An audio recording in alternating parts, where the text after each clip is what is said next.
के कर रौरा ए नहीं के जैसन एगो औरत अपना मर्द के लगे फोन कइले बाड़ी मरद माने वैसे जैसे जिहाद तनी लो जैसे के जानकारी नहीं है इस इन्हीं के जैसन एगो औरत अपना पति के लगे फोन कइले बाड़ी पति पति कौन पति हो दाढ़ी बनावे वाला ना कपार छीले वाला माने इहो नहीं के बुझात कि पति केकरा के कहल जाला पति यानी पति देव के अच्छा बुझ गनी बोल मुआ अरे की अपने मर्द के लगे फोन कइले बिया फोन धराई अरे सूटी ना मनबो हेलो ए अंकित बाबू का है भौजी के हो अंकित बाबू ए बबुआ के हो बबुआ ई हो ढबुआ देवर बबुआ देवर बबुआ बोला श्री देवी भौजी जी ठीक बा ठीक बा ठीक बा रोवर भैया के नंबर रख ले के हम तो थोड़ा सा दे दी हमरा के भैया के तो नहीं के बड़का बाबू के बच्चा काम चल जाई हां इंजीनियर हमरा से मजाक जन करी काहे भौजी से मजाक ना कोई जला तो मौसी से कोई जला यो ठीक कहता यो ठीक कहता दे दी रोवर भैया के नंबर अच्छा तो लिख बोली 0011 हां अरे मोबाइलवा तो ना तबे नहीं लगई हो मोबाइल किसे लगाते मोबाइल लगावा नंबर लिखो 0011 आ जबे लगाइबू तबे बंद ई कैसा नंबर है जी आरो टेल के ए एयरटेल एयरटेल धराबो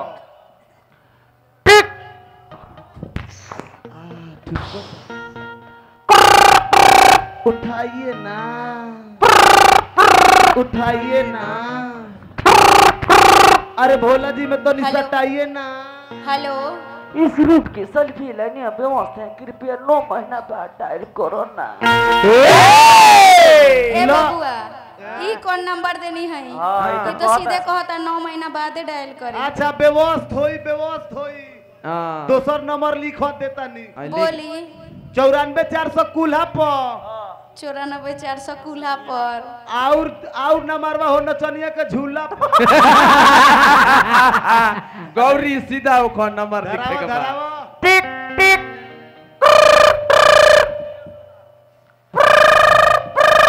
उठाइए ना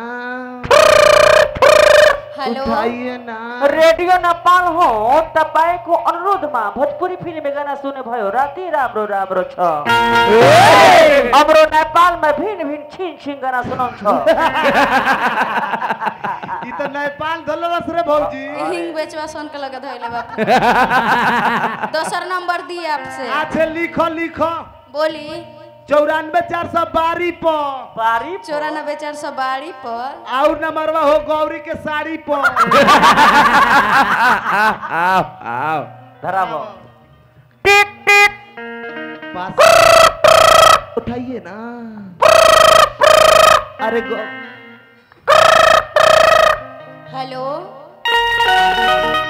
यहाँ पे कृपया ध्यान दें जो छपरा से चलकर गाड़ी लुधियाना जाने वाली जनसे एक्सप्रेस अपने निर्धारित समय 12:06 से सुविधा के लिए खेद है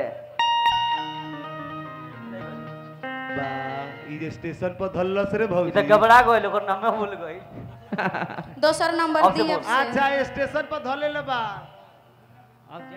अब जाई चढ़ के बोली नंबर देखो बोली 90061 90061 80638 80638 तेरा बेल मुआ का नंबर है धरावा बेला मुआ लग जाई टिक टिक बाप रे बाप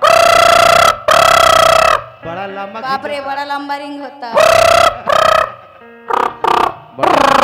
बड़ी लंबा दूर बने हेलो हेलो के बोलता अरे चीन जा 2 महीना होइले ना भर भूला गइलू हमार बबुआ के पापा आहा तू टिंटेलुआ के मम्मी बोलता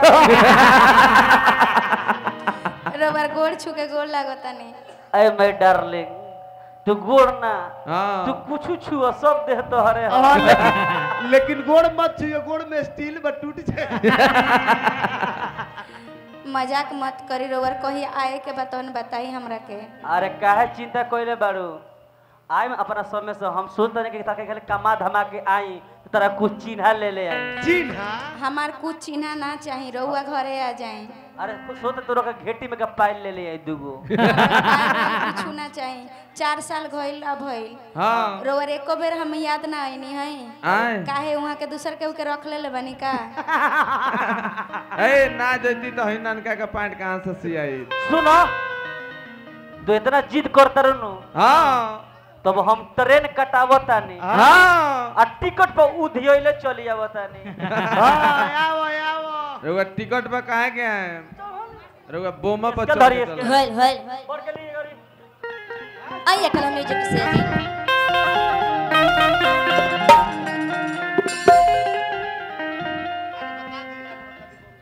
औरतिया अपना मर्दा से कहतिया का?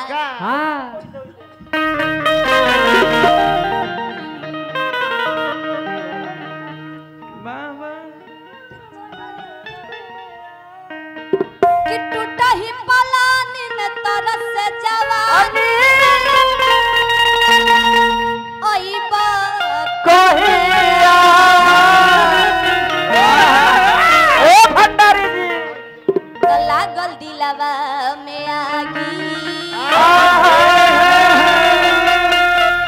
आई के भूतई बकरिया। म्यूजिक से ले ले। आई म्यूजिक।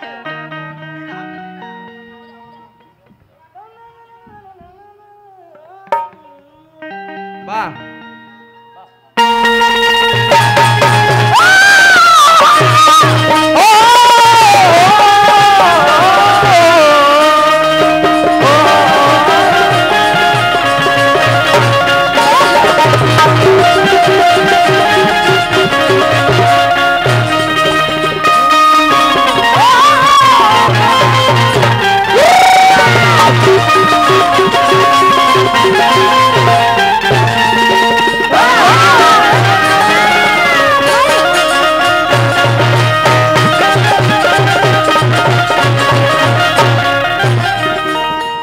औरतिया कहतिया का? टूटा ही पलानी में तरस से जवानी आई बात कहिया। टूटा ही पलानी में तरस से जवानी आई बात कहिया। टूटा ही पलानी में तरस से जवानी आई बात कहिया। ए प्यास जी ए मुस्कान। लगल दिलवा में ए आगी मुस्कान। आगी आगी ए राजा ए लगल दिलवा में आगी आई के भूतई बकरिया।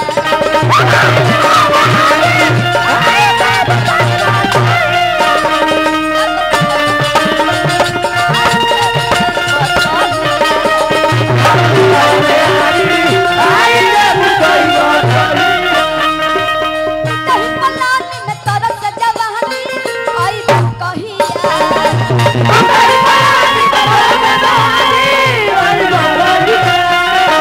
टूटही पलानी में तरस से जवानी आई बात कहिया। लगल दिलवा में आगी ए राजा राजा लगल दिलवा में आगी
जी टाइम से अधिक गावेला ना जी बिल्कुल हमने वो ब्यास जी खाने नहीं खेसो कि टाइम से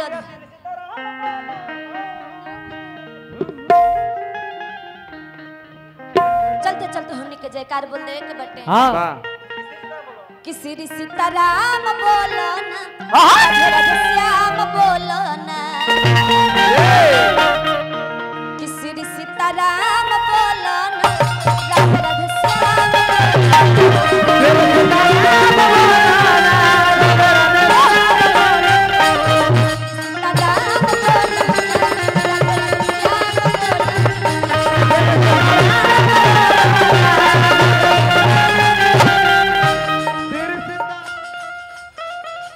श्री सीताराम बोलो ना राधे राधे श्याम